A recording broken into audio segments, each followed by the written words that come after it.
ao Conviver, um podcast para falar de nós, as crianças.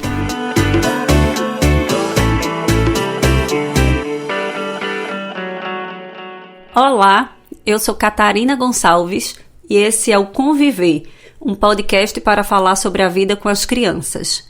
E pensando nela, pensando nos pequenos e nas pequenas, vamos começar conversando sobre as implicações dessa pandemia nas nossas famílias e, sobretudo, na vida escolar dos nossos meninos e das nossas meninas. Após 30 dias de inesperadas férias, retomamos as aulas no estado de Pernambuco, utilizando para a realização desses momentos de ensino e de aprendizagem recursos à distância para todos os anos da educação básica.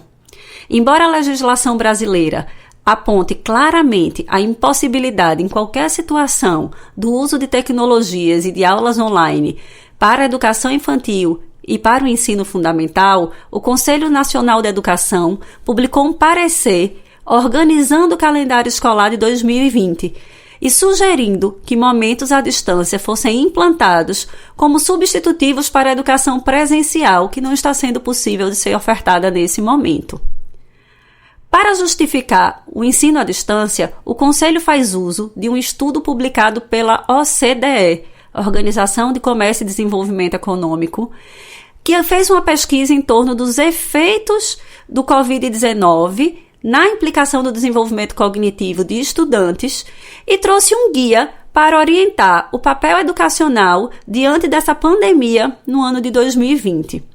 O que esse estudo demonstra é que a interrupção prolongada dos estudos não só causa uma suspensão do tempo de aprendizagem, o que já seria um problema, como também perda de conhecimentos e habilidades previamente já adquiridas. É neste sentido que a recomendação para a volta às aulas, mesmo que as escolas não possam retomar, se centram no direito da aprendizagem dos estudantes e favorecem uma reorganização do calendário não apenas para o cumprimento das 800 horas e dos 200 dias letivos, mas para que as crianças, da forma como é possível, possam continuar aprendendo.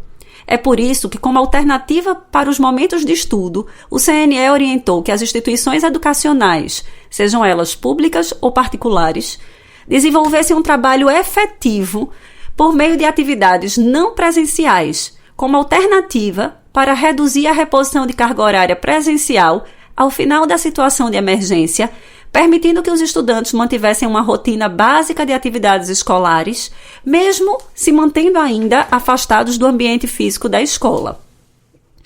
Essa recomendação gerou muita tensão entre nós, que somos pais e mães, e que diante dessa pandemia já nos sentimos sobrecarregados, porque temos que conciliar as atividades domésticas, o home office, o cuidado com as crianças. E é justamente no meio de tanta coisa para fazer que nos perguntamos como ainda daremos conta de nos tornarmos professores e professoras das nossas crianças. Somada à falta de tempo, outro fator que aflige muitas famílias é a inabilidade pedagógica de alguns pais, visto que muitos de nós não nos julgamos competentes para conduzir as experiências de aprendizagem das crianças. É nesse sentido que, nesse momento desafiador, me parece que as dificuldades se potencializam e tudo parece se tornar muito mais difícil. Infelizmente, não há muito o que fazer.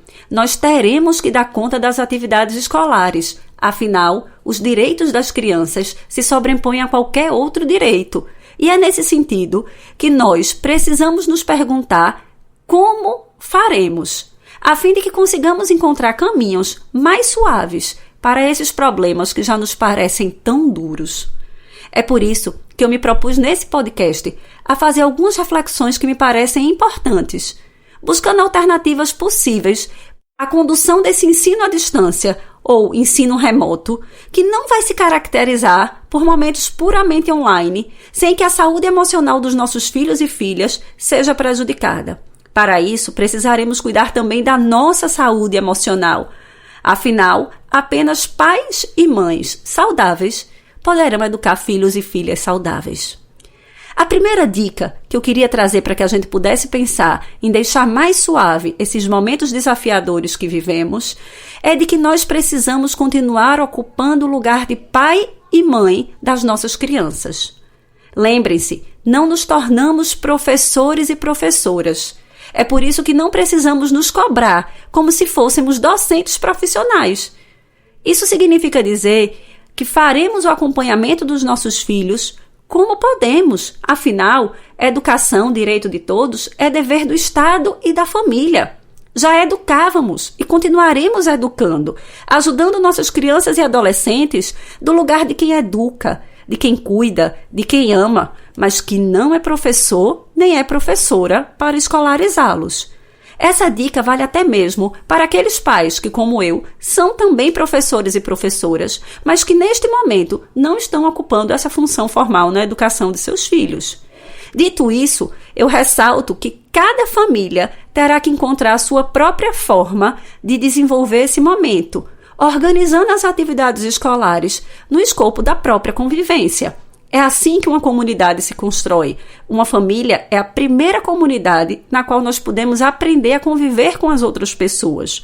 E é então que esses momentos vão se tornar para nós oportunidades, para que estejamos mais disponíveis e atentos uns aos outros, observando o que ocorre com os nossos filhos e com as nossas filhas, mas para que eles possam observar também o que acontece conosco. Muito mais importante do que ter uma metodologia específica para que as crianças e os adolescentes aprendam determinados conteúdos, o que importa mesmo neste momento é que estejamos disponíveis para interação, mostrando interesse em conhecer o que está acontecendo e descobrindo novas formas de olhar para o mundo junto com as nossas crianças e com os nossos adolescentes. Rubem Alves já nos disse: quem não abandonar a sua maneira adulta de pensar e sentir a vida, jamais será sábio. Então eu penso que esse momento de pandemia é também um momento de ampliação da nossa própria sabedoria. Justamente porque estar junto vai ser a atividade mais importante que possamos fazer agora. E uma oportunidade para que essa pandemia possa nos trazer a possibilidade de reavaliar uma série de relações que estávamos construindo. A vida andava tão corrida, as coisas eram tão rápidas, as crianças faziam tantas atividades. Chegou o momento de nos perguntarmos: será que tudo isso é necessário? Será que precisamos estar tão sobrecarregados? Por isso, ao momento em que cada família organiza a sua rotina, é preciso que ela também organize as suas prioridades. O que é que cada um de nós tem feito e que de fato é importante e que precisa continuar sendo feito? Isso vai ajudar com que construamos um ambiente mais saudável e mais propício às relações. As crianças precisam se alimentar, isso é fato. Mas será que precisamos cozinhar utilizando aquele sal diferente, o leite de cabra, da Indonésia? Ou será que podemos fazer hoje um prato saudável, nutritivo, mas que seja mais simples? O mesmo vale também para as atividades escolares. Não precisamos ter a todo momento palito de picolé, cola quente, TNT, para dar conta de fazer todas as atividades escolares. O que as crianças precisam mesmo é de boas experiências. E essas boas experiências de vida, elas terão na relação com os pais. Certamente, a qualidade do ambiente que estamos construindo nesse momento de pandemia é o que vai ficar de mais importante na aprendizagem dos nossos filhos e das nossas filhas. É por isso que precisamos nos perguntar a todo momento: que memórias estamos construindo junto com os nossos filhos desses momentos? Como no futuro poderemos conversar sobre tudo isso que estamos vivendo? Este é um momento privilegiado para construirmos em nossas casas um espaço de educação e afeto. Porque não há dúvidas de que é o afeto, mais do que qualquer conhecimento científico, que vai estruturar a criança para a vida coletiva, favorecendo as diversas aprendizagens. Desse modo, é na família, justamente nesse isolamento social, que agora, mais do que nunca, as crianças vão construir informações sobre o funcionamento da sociedade, sobre a natureza do relacionamento humano e sobre a convivência social. Tudo que nós, adultos, fazemos com os nossos filhos em nossas casas ajuda as crianças e adolescentes a construírem informações a respeito de como as pessoas se comportam no mundo e de como eles e elas se constroem como sujeito nessa convivência social. É por isso que a Madalena Freire nos diz em um de seus poemas do livro Educador. Eu não sou você e você não é eu. Mas eu sei muito de mim vivendo com você. E você? Sabe muito de você vivendo comigo? Ao olharmos para os nossos filhos, precisamos nos perguntar o que de nós também existe neles. E é justamente para que o nosso melhor lado possa estar junto, dentro, acompanhando os nossos filhos, é que em casa devemos deixar as crianças no papel de filhos e não de estudantes, e o pai e a mãe no papel de pais e não de professores. Não precisa transformar a sua casa numa mini escola. As crianças não precisam usar uniforme escolar. Elas precisam entender que esse é um momento atípico. E como um momento atípico, elas estão estudando de uma forma diferente.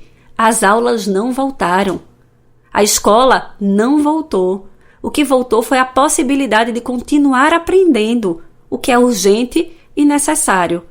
Preparar as crianças para esses novos desafios, inclusive, é uma competência garantida na Base Nacional Curricular Comum, quando ela nos diz abertura ao novo. E estar aberto ao novo é se portar diferentemente, na medida em que cada situação nos exige uma nova forma de ser e estar no mundo.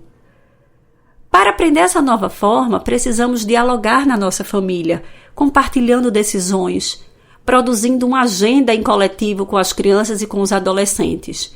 Esses momentos de aula remota se organizam de duas maneiras. O primeiro deles é caracterizado em momentos síncronos, que é quando os professores da escola entrarão para dialogar com os alunos e alunas ao mesmo tempo através do recurso da tecnologia. O segundo momento é assíncrono, que é quando os professores e professoras passam atividades para que as crianças façam sozinhas. A agenda das famílias precisa se organizar em função dessas rotinas. Os momentos síncronos precisam estar no topo da agenda. Se a criança é muito pequena, de fato os pais e as mães vão precisar acompanhar, inclusive para mediar o uso da tecnologia. Embora não precisemos fazer tudo, as crianças, mesmo precocemente, elas já têm acesso aos mecanismos e às organizações desse mundo tecnológico. Não podemos esquecer, os nossos filhos são nativos digitais. Os imigrantes somos nós. Para organizar essa agenda, esteja sempre atento e disponível para escuta. As crianças não precisam fazer somente da maneira como julgamos necessário ou como julgamos correto. É preciso que encontremos um caminho que fique bom para todos. Se a mãe tem uma reunião agora pela manhã e a atividade é uma atividade assíncrona e a criança precisa da ajuda da família, ele pode deixar para a tarde, mesmo que o momento de escolarização da criança seja no momento matutino. Além disso, podemos também sistematizar um espaço favorável para a aprendizagem. Pensando que esse espaço favorável para a aprendizagem precisa ser organizado, silencioso, para estimular a autonomia da criança. Ela deve, sim, produzir e trabalhar sozinha. Afinal de contas, há um professor, uma professora na sala para muitos alunos. Em casa, isso também pode ocorrer. A criança pode ir fazendo e nós, no momento possível, acompanhamos. Devemos lembrar que o retorno à escola acontecerá e que os professores e as professoras irão identificar o ritmo, o desenvolvimento de cada aluno e de cada aluna. Não precisamos garantir que todas as aprendizagens sejam consolidadas nesse momento de pandemia. O que precisamos garantir, sim, é que as crianças tenham oportunidade de aprender. Nada de ansiedade, nada de querer dar conta de tudo, nada de fazer avaliação e classificar o filho em 0 a 10. Levando em consideração que a minha primeira dica foi que continuássemos pais e mães e que encontrassem o nosso próprio ritmo, a segunda dica é que este ritmo respeite, sobretudo, o desenvolvimento das crianças. Nada de criar uma expectativa de que uma criança de 3 anos fará a tarefa sentadinha. Muitas pessoas têm me perguntado: como eu faço para que uma criança de 3 anos fique concentrada durante a aula online